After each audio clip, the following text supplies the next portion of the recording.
मुसीबतें और परेशानियां तो बिन मौसम बरसात की तरह होती हैं, कब आ जाए क्या पता।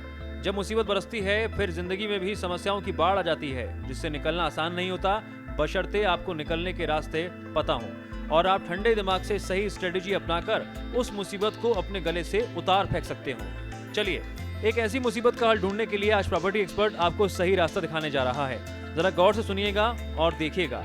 मसला आपकी लाइफ के सबसे बड़े सपने यानी आपके आशियाने से जुड़ा है। हम बात कर रहे हैं होम लोन की। बैंक से आपको होम लोन मिल गया, सारी फॉर्मेलिटीज पूरी की, कागजात पूरे किए, उसके बाद घर हुआ आपका। यहाँ तक तो सब आसानी नजर आता है और फिर आपके कंधों पर लोन की मंथली इंस्टॉलमेंट भरने की जिम्मेदारी होती है। लोन की किश्तें भरते हुए यूं ही वक्त गुजरता भी चला जाता है, लेकिन फिर अचानक से आप किसी परेशानी से ऐसा घिर गए कि मंथली इंस्टॉलमेंट चुका ही नहीं पाए। एक बार इंस्टॉलमेंट नहीं भरी, 2 बार इंस्टॉलमेंट नहीं भरी, लेकिन उसके बाद अगले महीनों में क्या होगा? उसके बाद आप डिफॉल्टर घोषित कर दिए जाएंगे। ऐसे में कानूनी रूप से आप समझ लीजिए, इन हालातों में लेंडर्स के पास प्रोजेक्ट पर कब्जा करने का पूरा अधिकार है। तो चलिए तकनीकी और कानूनी रूप से ये भी समझ लेते हैं कि एक लेंडर प्रोजेक्ट को कब कब्जा कर सकता है। लेंडर जब लोन देते हैं तब डेवलपर को पर्सनल या कॉर्पोरेट गारंटी और दूसरी सिक्योरिटीज देनी होती है। इन्हें मॉर्टगेज कहते हैं। रियल एस्टेट डेवलपर्स के मामले में ये सिक्योरिटी डेवलप की जाने वाली प्रॉपर्टी होती है। अगर डेवलपर प्रिंसिपल या इंटरेस्ट के इंस्टॉलमेंट में डिफॉल्ट कर जाता है और गारंटर भी कमिटमेंट पूरा नहीं कर पाता, तो बैंक के पास डेवलपर से प्रोजेक्ट का कब्जा लेने का अधिकार है।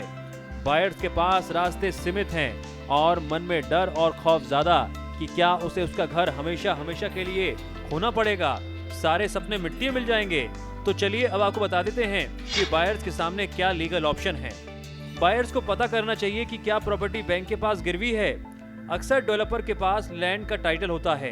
वो हाउसिंग प्रोजेक्ट के कंस्ट्रक्शन के लिए फाइनेंशियल इंस्टीट्यूशन से लोन लेते हैं। ऐसे में जमीन और इसका ओरिजिनल डॉक्यूमेंट बैंक के पास लोन के लिए गिरवी रख जाता है। इसके बाद बैंक डेवलपर को लैंड बेचने के लिए एनओसी देता है। commonflow.com के मुताबिक डेवलपर बायर एग्रीमेंट में इन शर्तों का जिक्र होता है।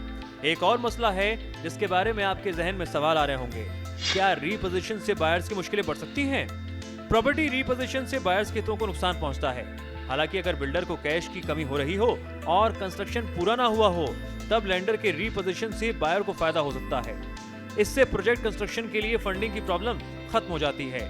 लेंडर हर हाल में जल्द से जल्द प्रोजेक्ट पूरा कर लोन वसूलना चाहेगा। ऐसे मामलों में बैंक प्रॉपर्टी को किसी और डेवलपर या कॉन्ट्रैक्ट को अपॉइंटमेंट कर प्रोजेक्ट को पूरा कर सकता है। इससे बायर्स को प्रॉपर्टी की डिलीवरी जल्दी हो जाती है। बैंक अधिकारियों के मुताबिक बैंक डेवलपर्स के कई महीनों तक पेमेंट नहीं करने के बाद ही प्रॉपर्टी को टेक ओवर करते हैं। बैंकों के पास कैपिटल रिकवर करने के लिए प्रॉपर्टी बेचने का पूरा अधिकार होता है।